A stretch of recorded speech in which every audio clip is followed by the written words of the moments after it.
Hi guys, welcome to episode 27.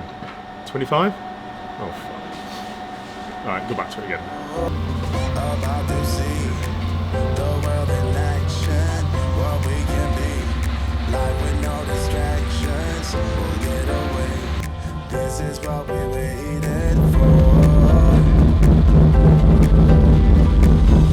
Before you film it, Yeah. let me just work out how to use it. Guys, don't forget to press the like button.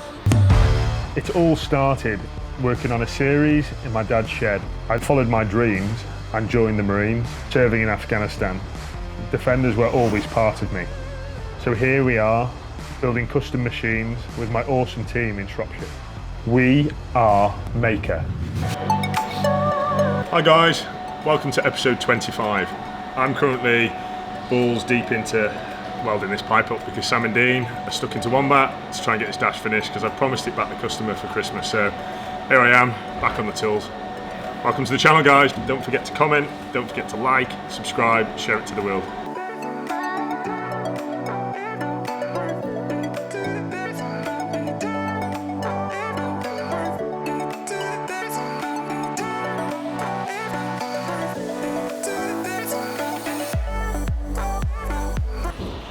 Right guys, so the last piece of the puzzle for Wombat, as you can see, is this quite intricate dash. This has been a huge challenge for myself and Sam. This dash basically came to us as a number of laser cut parts, and then we fabricated here what you can see. There's some quite specific items that the customer asked us to fit to this dash. So if you see here, I've got like these old-fashioned 1930s Bakelite switches.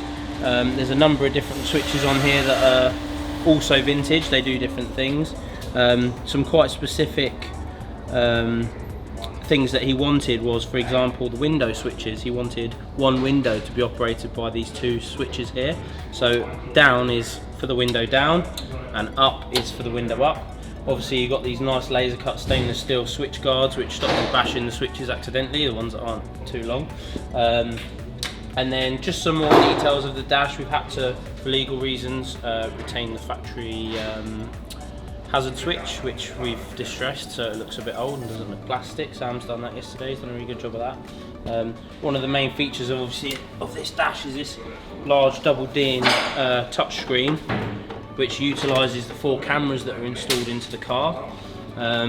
This has all been handmade here, so this retains the factory controls here for your AC and heating. These are the touch buttons for this unit here. So at the moment we're just sort of tackling the wiring because switches like this don't have the same kind of wiring that an old-fashioned Bakelite switch has. So we're basically figuring out, and obviously normally in a Landrover you plug it in and there's 4 or 5 pins. So we're just working that out right now.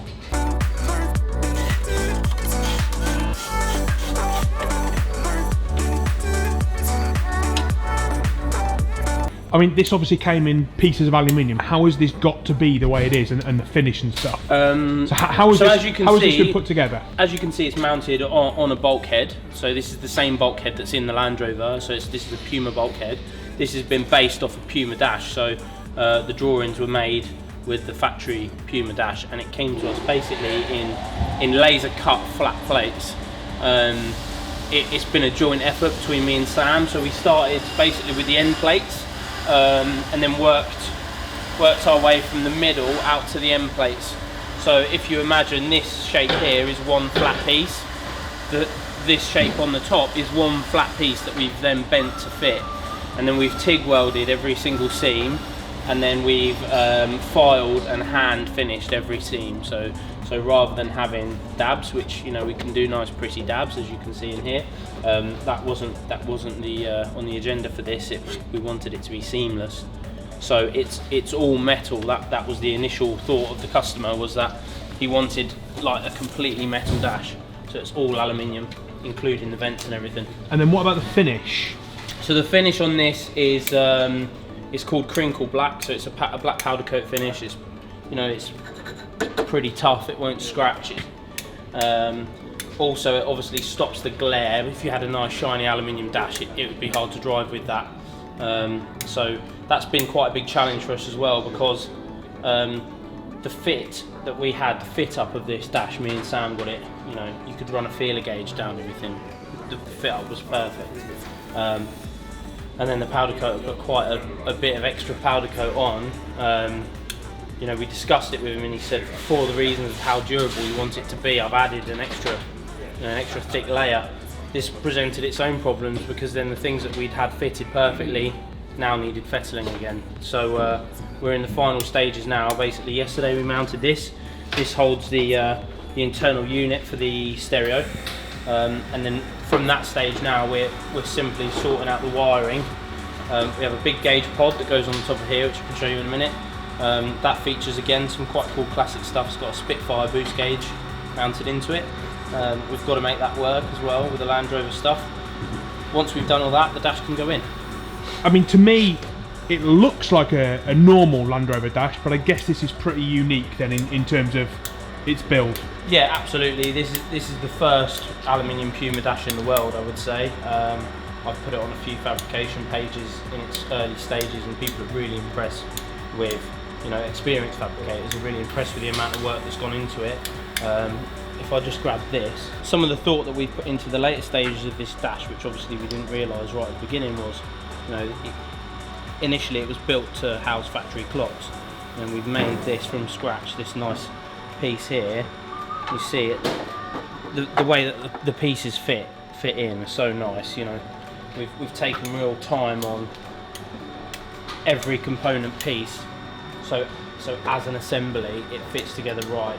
You know, the lines are all the same, the gaps are all the same. We want it to look as factory as possible while being the only one in the world. I don't know if you saw on the previous videos of Wombat, we fitted a Victron split charge system under the rear seats. So basically this is our Victron control panel here. So this is basically a later addition to the dash. This houses all the controls, all the extra dials that won't be considered by the main dash. So if you see, once this is all fitted together, everything's a snug fit, thankfully. You'll have basically all your gauges here. We've got some really classic stuff. So we've got an amp gauge here from I believe a Spitfire. Yep.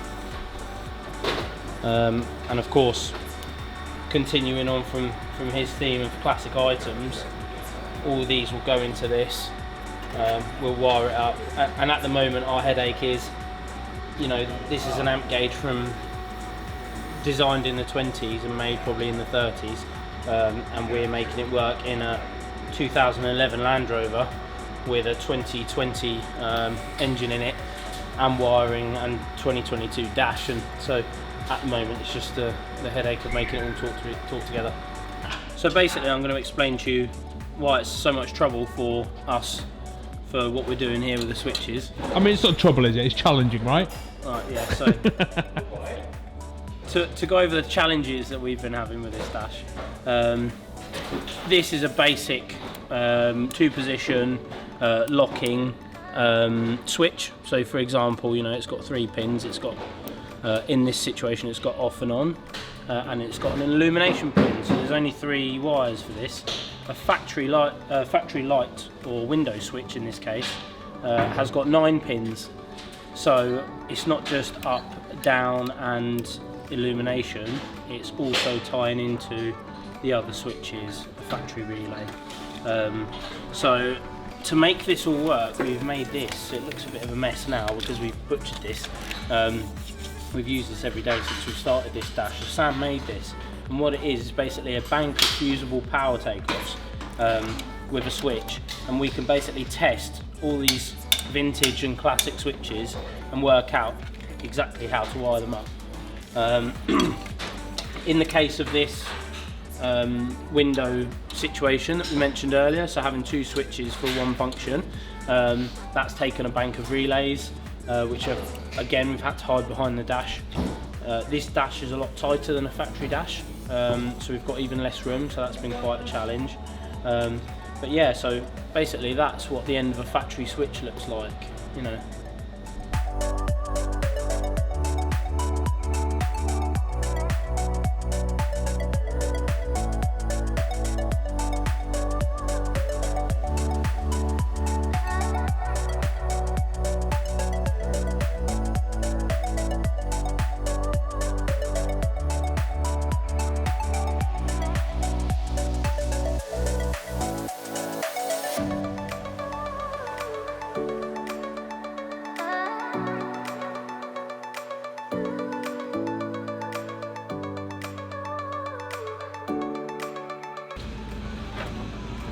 So Chris, this is my latest treat to myself. This is a 3M Speedglass. I believe it's the first curved screen, as you see here, ADF. So this is the true colour lens. It's transformed my welding vision, that's for sure. So Speedglass are watching this. Send us some freebies, please.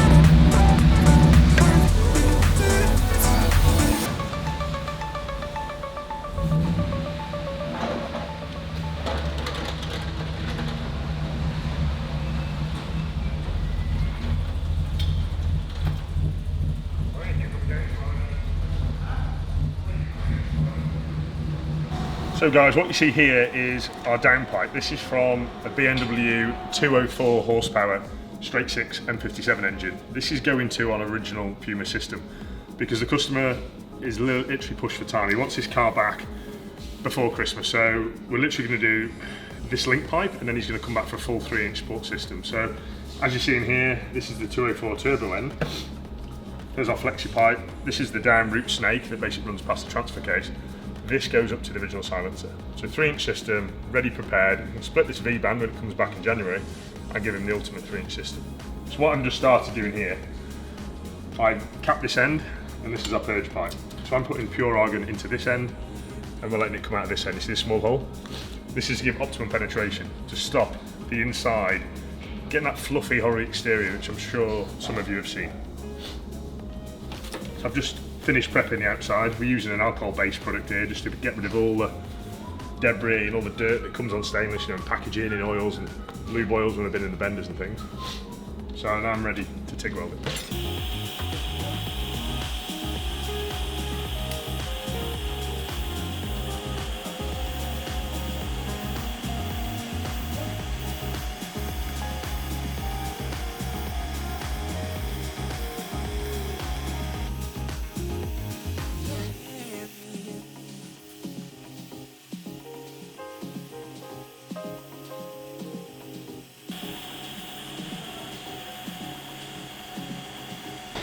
So here we have, guys, another Puma that had failed. So what you see here is a fully rebuilt M57, 204 horsepower.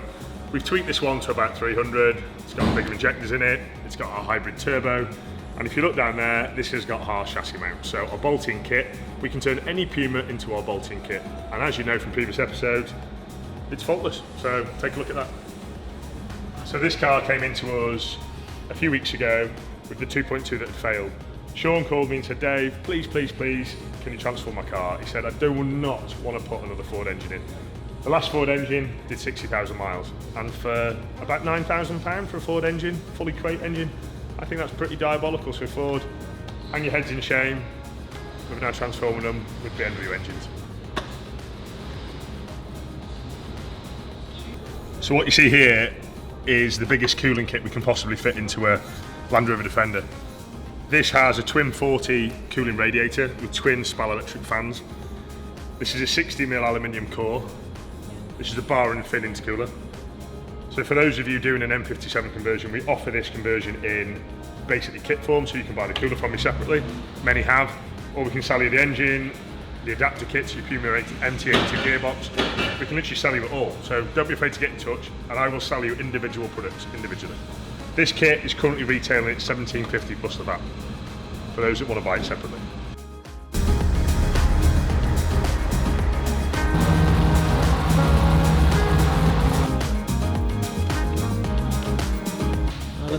The bromance continues. Hi! Greetings.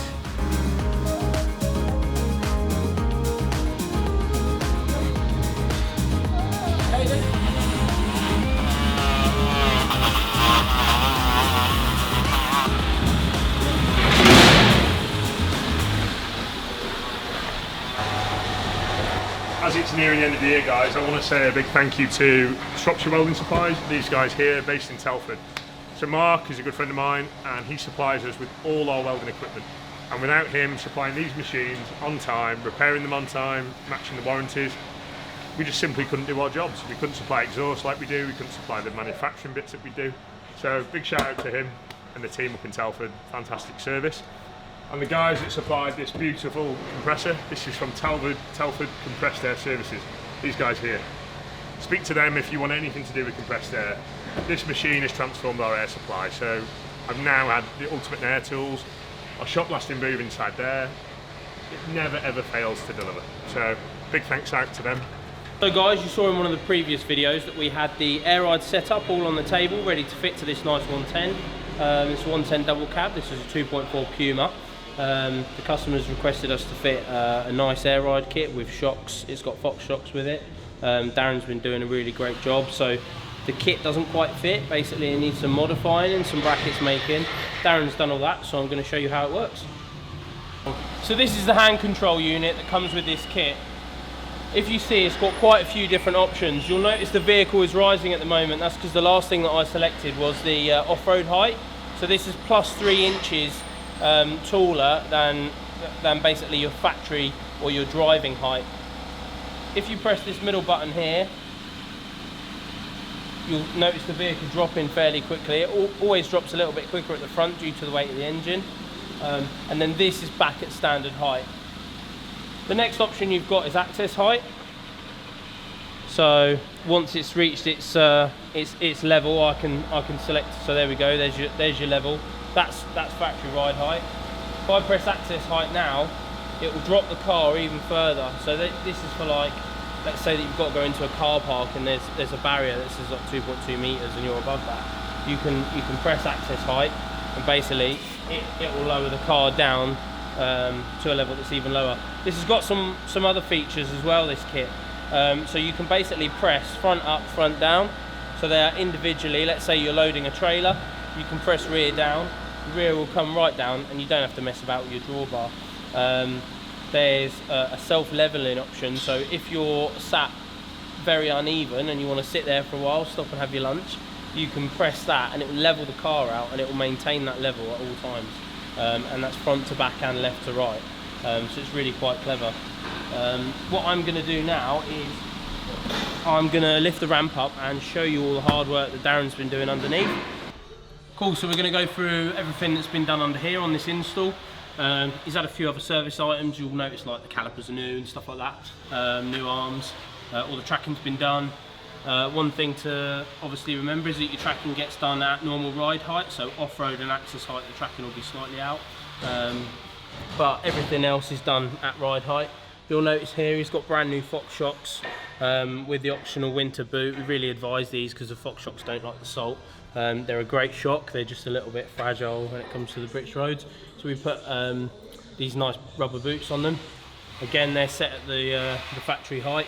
And then if you notice in there, you've got a huge airbag. So these airbags are really like high quality. They're almost like lorry airbags. That's what we use for these. And when that kit came, they're almost a direct fit. As you come further in under the car, one of the main things about this ride height kit is it has to know where it is. So it has a sensor here, which basically, this is a really great kit, this one, because the sensors on this actually clamp onto the factory arms, so you don't actually need to do any welding, any drilling or anything. And obviously you can always get in contact with Dave about purchasing this kit, because the little bits that mean it doesn't fit a Defender we make here in-house. Coming further back, you've got this box here. I'll show you it in a minute from the outside, so we'll just ignore that for a minute. On the rear of this car, we've actually fitted new rear radius arms because the other arms were really awful. We've put new poly bushers in here. Again, Fox shocks on the rear. It's got all new discs and pads all round. And again, look at the size of the rear bags. Huge, really heavy duty rear bags. And this is great, you know, because if you're going to tow and you're going to put a lot of weight on, the car will self-level. So let's say that your nose weight is a little bit high, not that you should do that, and I'm not condoning it, but you know, needs must. You put your trailer on, your nose weight's a bit high, the car will put more pressure in the rear airbags to keep it level. So in here, here's a box that Darren and Christian have made, and basically this is like your service box, and inside here is your compressor that comes with the kit. Your tank is mounted under here. All your wiring basically terminates here, and if you look here, you've got rear right, rear left, and front right. Basically these are Schrader valves, so let's say that you have an issue with this system and you need to put more air into it, or you want to, let's say, service it and check the bag. So what you do is you wanted to check the rear right bag, you'd put a set amount of pressure in there, you can set your ride height, and it basically is a way of affirming what the system is doing, you know everything's right. These have obviously got dust caps on them to stop the Schrader valves getting damaged. This is all built in-house, and it basically bolts to the factory chassis. So the idea of this is it's got brackets, so you don't actually have to drill the chassis. So let's say you come to sell the car in a few years time, you want a different Defender, or you know you have one built here with an LS in it and you want to reuse this kit. We haven't drilled the chassis for this, it's designed to clamp on and be non-intrusive.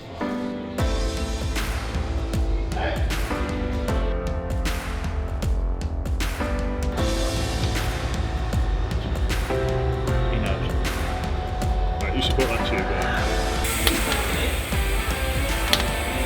No. Still be here. That's it, that's how you get the tube. Towards me. That way. That's it, stop.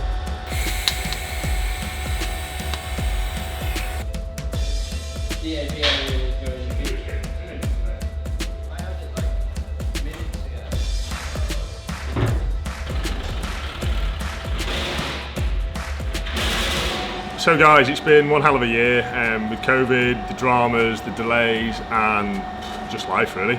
So I thought it was only fair to reward the guys. We're all petrol heads, we all love engines, so I thought what better than to go to Rednal and have a day's go-karting. So check out what's going to happen next.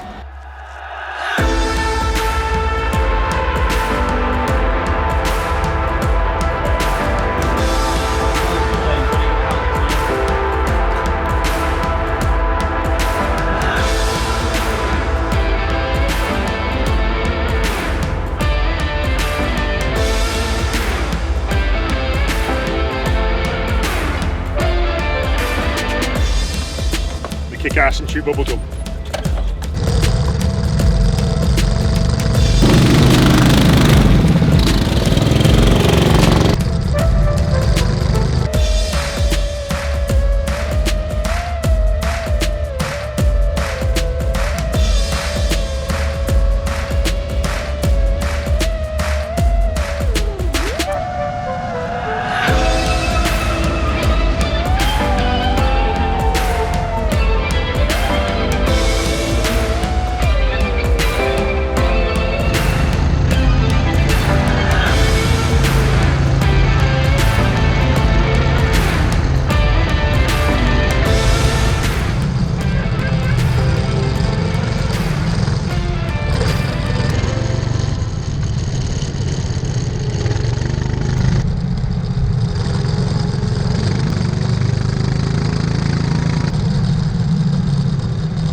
Mine was awful. I just couldn't go on a corner. I saw you once. I kept spinning out, man.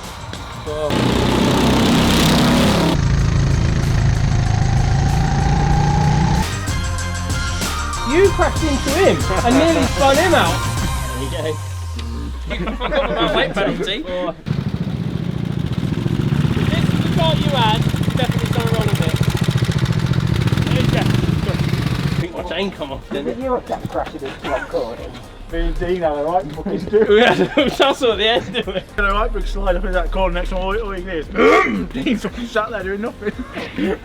Oh dear. So that's it. Tune in next week, guys, for the workshop episode.